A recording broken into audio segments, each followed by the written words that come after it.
solstice time, and during that time we often begin to be reflective, to think about the year gone by and the year to come. And I think it's important to get the winter solstice in perspective from the point of view that the idea of it has changed so much over generations and over many hundreds of years.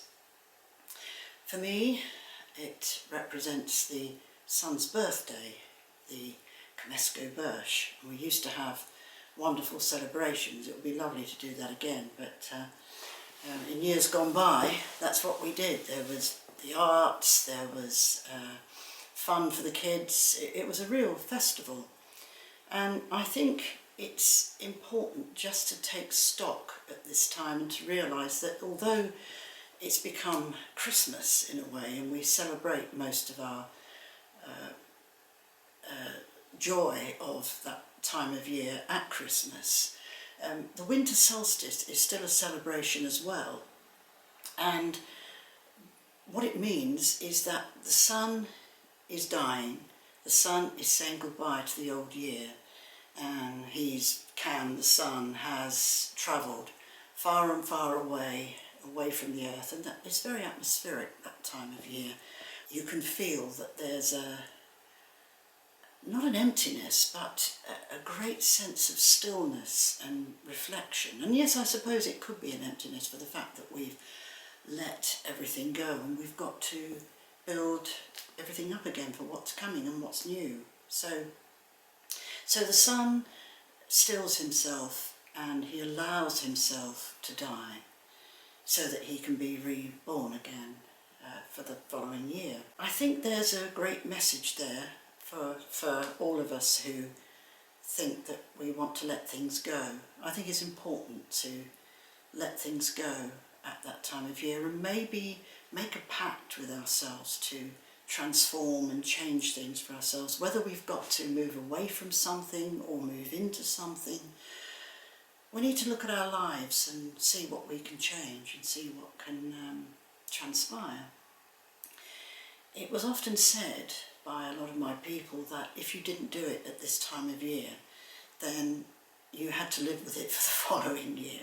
At least if you didn't think about it and make some pact with yourself that you were going to change something or think about a way of doing something. The sun is considered to take away all the things we don't want. So it's a nice idea to light a candle, or if you're around a campfire, that's even better. But have some fire involved, because fire, Yag, is related to the sun.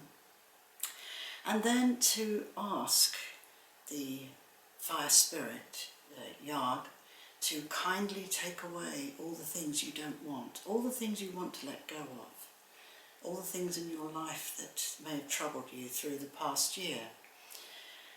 And it's considered that Yag, who makes his way back to the sun, it's like when you blow a candle out.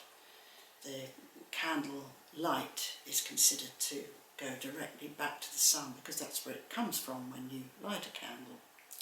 So he will take all the things you do not need away for you and deposit them probably in the lower world, which is where they belong. And then he moves on to the sun, and then he comes back for the renewal. And that's where you have the newness and the opportunity to start afresh. It's worth thinking about this, however you perceive this winter solstice to be. Think about the letting go process. Think about the renewal.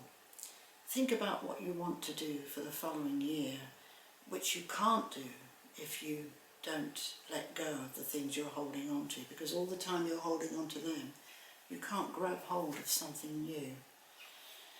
So, winter solstice is a nice time of year. I enjoy it very much, but it's a very reflective time as well.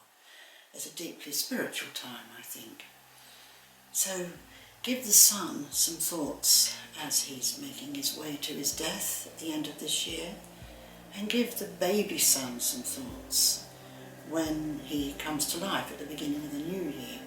Do not take any of it for granted. Do not have the attitude, as many can have, that, oh, the sun's gone, it's solstice, the sun stands still, it's furthest away from the earth, but then he'll come back again, he always does. That's not the attitude to have. The attitude is to give a deep thank you for the sun's return, because without the sun, well, we wouldn't be here. I couldn't talk to you like this if I wouldn't be here. So spare the sun some thoughts, spare Yag, the fire spirit, some thoughts, and enjoy your solstice. And thanks for listening.